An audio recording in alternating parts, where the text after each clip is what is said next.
అయితే ఇరుపక్షాన శంఖాలు పూరించిన తర్వాత ఇంకేంది, యుద్ధానికి సిద్ధం అవ్వాలి. అయితే అర్జునుడికి రథసారథి శ్రీకృష్ణుడు అన్నమాట. ఎందుకంటే శ్రీకృష్ణుడు యుద్ధ భూమిలో యుద్ధం చేయనని ముందే మాట ఇచ్చిండు కదా, కాబట్టి శ్రీకృష్ణుడు ఎట్టి పరిస్థితుల్లో యుద్ధం చేయడు. అందుకని అర్జునుడికి రథసారథిగా ఉంటా అని తనే చెప్తాడన్నమాట.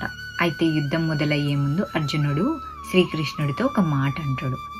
అదేంటిదంటే అర్జునుడికి ఆ ఇతర పక్షంలో ఉన్న సేనా వ్యూహాన్ని చూడాలని ఒక కోరిక ఉంటుంది.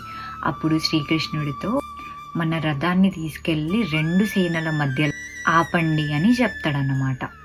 ఎందుకంటే ధృతరాష్ట్ర పుత్రులు ఎంత ఘోరం చేసినాక కూడా ఆయన తరపున నిలిచిన రాజులని ఇంకా ఇతర శౌర్యులను చూడాలని అనుకుంటాడన్నమాట.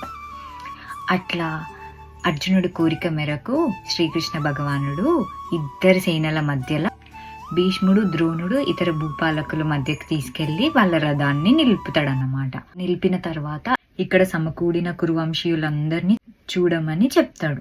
అప్పుడు అర్జునుడు తన తండ్రులను, తాతలను, సోదరులను, గురువులను, మేనమామలను, పుత్రులను, మిత్రులను, శ్రేయోభిలాషులను ఇట్లా వాళ్ళందరినీ చూస్తాడన్నమాట. అంటే పాండవులు ఇంకా కౌరవులు ఒకే కుటుంబానికి చెందిన వాళ్ళు కదా.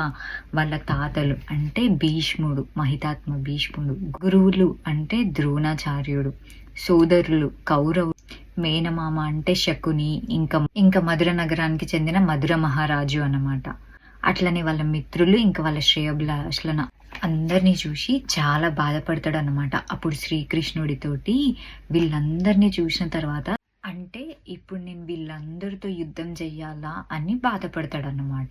మరి వీళ్ళందరినీ చూసినాక అర్జునుడు తన నిర్ణయాన్ని మార్చుకుంటాడా?